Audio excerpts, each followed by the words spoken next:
Hi friends, welcome to RST Healthy Kitchen. For more videos, subscribe my channel.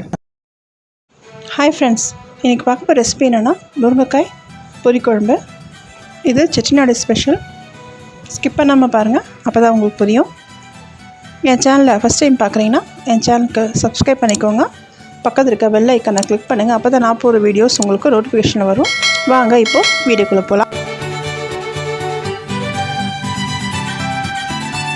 இந்த பொரிக்குழம்பு ரொம்ப ஈஸியாக பண்ணிடலாம். இதுக்கு ஃபஸ்ட்டு நம்ம ஒரு வெங்காயம், ஒரு தக்காளி, கொஞ்சமாக தேங்காய் சேர்த்துட்டு நல்லா அரைச்சி தனியாக வச்சுக்கோங்க. இப்போது அடுப்பில் ஒரு கடாயை வச்சுட்டு அதில் 2 டேபிள் ஸ்பூன் எண்ணெய் சேர்த்துக்கோங்க. எண்ணெய் காஞ்சதும் கொஞ்சமாக வெந்தயம் சேர்த்துக்கோங்க. வெந்தயம் நல்லா புரிஞ்சதும் நம்ம அரைச்சி வச்ச பேஸ்ட்டில் சேர்த்துக்கலாம். சேர்த்துட்டு நல்லா கலந்துக்கோங்க. இப்போ நம்ம அரைச்ச ஜார்லேயே ஒரு டம்ளர் தண்ணி சேர்த்து அதையும் இதில் கலந்துக்கலாம்.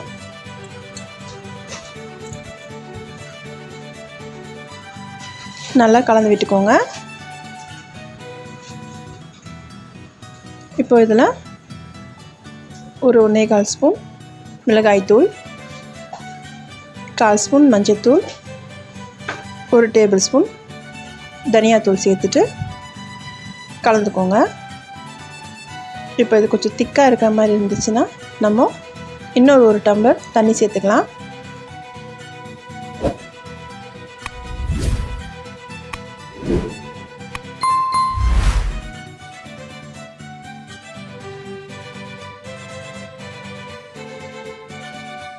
நம்ம தண்ணி சேர்த்துக்கலாம். தண்ணி சேர்த்துட்டு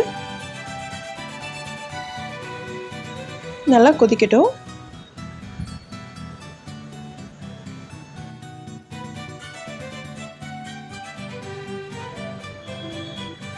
இப்போ நல்லா கொதிக்குது. இதில் வந்து தேவையான அளவு உப்பு சேர்த்துக்கலாம். நான் இந்த குழம்புக்கு முருங்கைக்காய் தான் யூஸ் பண்ண போகிறேன். நீங்கள் வெண்டைக்காய், கத்திரிக்காய், அவரைக்காய் எது வேணாலும் போட்டுக்கலாம். இப்போ நம்ம முருங்கைக்காயை சேர்த்துக்கலாம். சேர்த்துட்டு நல்லா இதை வேக வச்சு எடுத்துக்கோங்க. இது நல்லா வெந்து வரட்டும்.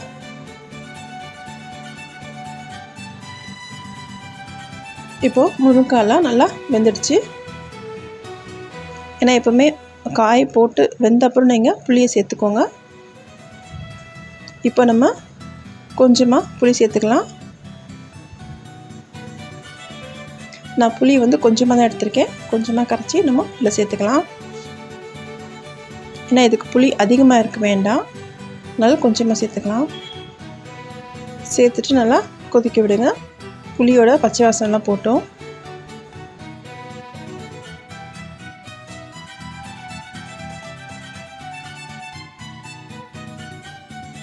ஒரு 5 நிமிஷம் கொதிச்சோன்னு நம்ம இதுக்கு தாளிப்பு சேர்த்துக்கலாம். இதுக்கு நான் 1 ஸ்பூன் எண்ணெயில் கடுகு, கருவேப்பிலை இலைகள், ஒரு காஞ்ச மிளகாய் சேர்த்து தாளிச்சிருக்கேன். அதையும் சேர்த்துட்டு ஒரு 2 நிமிஷம் கொதிக்க வச்சு இறக்குனீங்கன்னா நமக்கு சுவையான முருங்கைக்காய் பொரிக்குழம்பு ரெடி ஆகிடுச்சு. இது உங்கள் வீட்டில் ட்ரை பண்ணி பார்த்துட்டு உங்களோட ஃபீட்பேக்கை சொல்லுங்கள். இது மாதிரி வீடியோஸ் உங்களுக்கு வேணும்னா என் சேனலை சப்ஸ்கிரைப் பண்ணுங்கள். பக்கத்தில் இருக்க பெல் ஐக்கனை கிளிக் பண்ணுங்கள். லைக் பண்ணுங்கள், ஷேர் பண்ணுங்கள், கமெண்ட் பண்ணுங்கள். பக்கத்தில் இருக்க பெல் ஐக்கனை கிளிக் பண்ணுங்கள். அப்போ தான் நான் போகிற வீடியோஸ் நோட்டிஃபிகேஷன் உங்களுக்கு வரும்.